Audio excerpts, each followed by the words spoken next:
Please welcome number 17, Wendel Clark.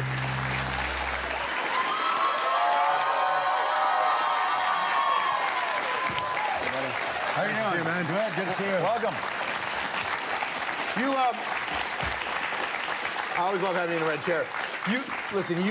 You have one of the best backyard rinks in your own life, but the idea of Hockeyville and building a rink in another neighborhood has got to be really exciting for you.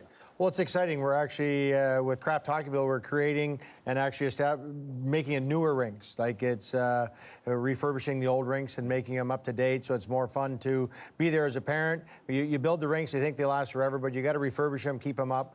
The local communities, that's the center. That's where everybody goes to find anybody in a local community. In the wintertime, you start at the rink and then look out. Sure, and in a lot of parts of the country, it's an old curling rink that was used as a hockey rink. It becomes a multi-purpose facility. Well, yeah, in all the small communities, the curling rink and the skating rink are all attached. And the parents walk into the curling rink, the kids walk into the skating rink, and the reason is the curling rink has the liquor license. Are you a good curler? I've done a lot of curling growing up. My mom and my grandparents all curled. My dad didn't like curling. He said all the lazy people curled and the rest of us played hockey. Right. Tell me about Clark Gardens. Clark Gardens, well, I built a little rink when I retired because they wouldn't let me play at the big level anymore, so I built my own rink and got to be my own Zamboni driver. Yeah. And the Zamboni's awesome, by the way. It's like a John Deere tractor pulling a bucket is what it is. I grew up to be a Zamboni driver, but you know, everybody always thinks it's great outside, beautiful skating outdoors, but you get sick of shoveling. Yeah.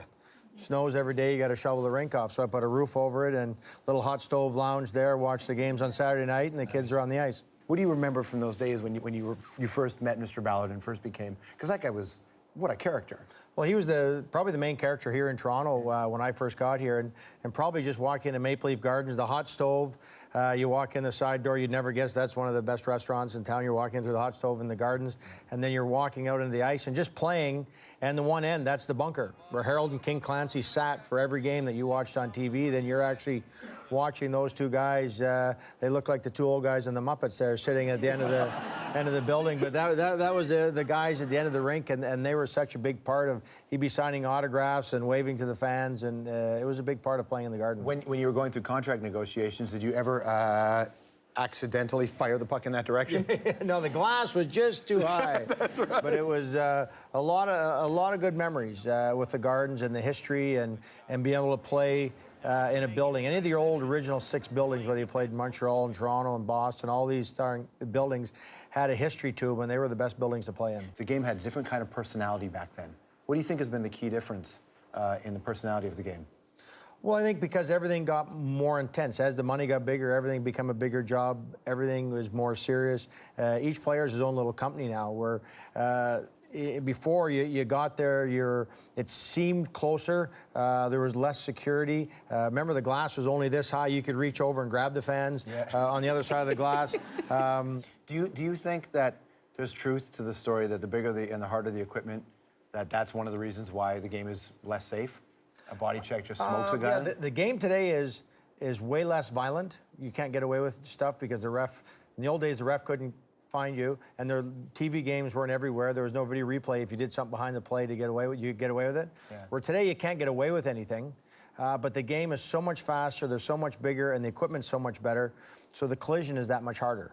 So it's actually rougher. That if you're going to body check me in 1987, I die. If you body check me today with the equipment I'm wearing, I'm going to die, but it'll last a week on life support. Like, it's just well, they can keep you alive longer now. That's technology.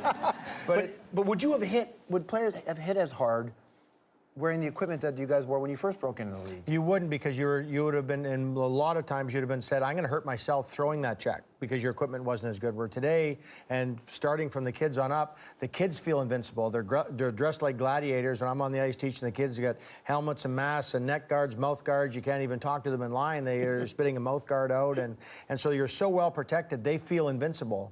And what happens is they actually forget to respect themselves because they think, oh, I can't get hurt.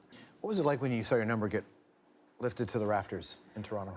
That was probably the highlight, or the one of the best things, is after playing a long career, 15 years and 13 of it in Toronto, to be able to watch that banner go up where you played. It put me, up there, and you're just honored to be a part of that building. You're up there with the Salmings, the Sittlers, and Johnny Bowers, and those guys are the guys you looked up to. So that was probably the biggest honor that I had at that stage of my career. Stick around, more with Wendel Clark right after this.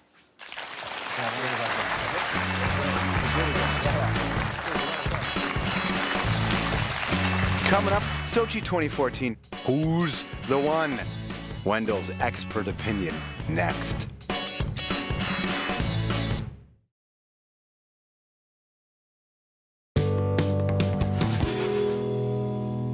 No matter how the newsmen write it, it'll be wrong. But on the other hand, it's the truth. We've got the #1 draft choice, and he comes well recommended by our scouts, managers, and anybody that has anything to do with selecting hockey players. That moment, you know, and I'm sure you've thought much about it and talked about it, but just that moment when this kid from a town of 900 or whatever shows up and it's like, this is Toronto. And here I am, first overall, expectations. The team was okay at best at the moment, and you came in with all this pressure. What was going through your head in that moment? Probably just trying to make the team, because I remember Harold drafting me. He says, "What happens if you don't make it?" That was what Harold said in the first when I signed the contract in the summer. But it's you probably don't understand the pressure at 18 as much as people think you do. But at 18, you probably have less pressure than you do at 25. Because at 18, everything, when I was there at 18 years old, everything you did every day was new. You're in the dressing room in blue and white jersey. Everything's perfect every day. You could lose 5-0, and I'm still playing in the NHL. Yeah. Like, I'm not playing back home anymore. So it's not as bad as you think. But the guys that have been in the league 5-6 years go, they understand the pressures. They pick up the papers. We're really getting it today type thing. They understand it more. But when you're younger and you're 18, 19, you're just so happy to be there. You finally got there. It doesn't feel as bad, the losses, as it does once you've been there and you want to get to win the big cup. Over your career, you've had a chance to play with some incredible players and some great goalies too. Breguet made big saves. Remember seeing Felix that first year, massive saves, Cujo saves. When the players go to congratulate a goalie, what are you saying to them when they've made what is clearly a game-saving moment? What do you say to them? It's easiest just to say nothing and pat them and get out of there in a hurry. Yeah. Because really the goalie, you hate to put that kind of pressure on him, but the goalie is the most instrumental part of your whole hockey team. He is the psyche, the confidence, everything on your whole bench goes by how he's playing. Especially if you're an average team, a good goalie will make you a good team. If you're a great team, then it's tough. You can't beat that team. And that's a bad team. The guy can make the team average. That goalie is a difference in the whole team. A goal scorer is a better goal scorer when he's got that goalie. But you don't want to get in their head because goalies are also notoriously very strange. They're very, very strange. Yeah. What are we going to do for Sochi? We're approaching the games, the Olympic Games. This is one of those years where we don't have a surefire #1 goalie. We're past the Brodeur dominance era, and now we have questions about who our goalie could be. How do you feel about Team Canada? Well, maybe it's a good thing. Maybe it's a good thing that the one guy, whoever it is going to step up and be the guy. Just be that guy. Because the one thing about the Olympics or World Championship or any of these tournaments, it's not like a playoff that starts in April and ends in June. It's something where you got to be great for 2 weeks. Yeah.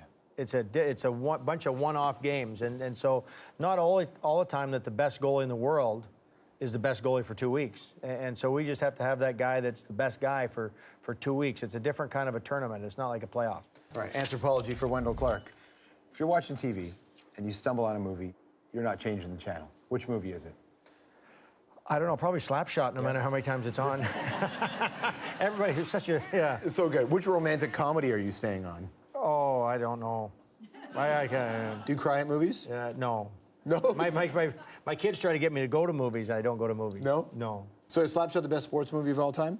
I think so. If you're a hockey guy, it really takes it back to that era of, for us, probably 80s guys, that you watch hockey that was just ahead of us, but yet it kind of was a little bit like we grew up, and so it takes you back there. How many times during the Rob Ford scandal did Ty Domi call you and tell you he wishes he was the mayor?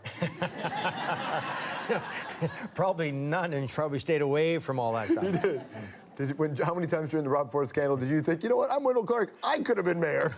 I'm glad I'm not. You got to watch Kraft Hockeyville. Wendel's a part of it. Kraft Hockeyville 2014. Nominations are now open, right? Go to krafthockeyville.cbc.ca. It's always a pleasure to see you, number 17. Thank you. Wendel Clark, everybody. We'll be right back.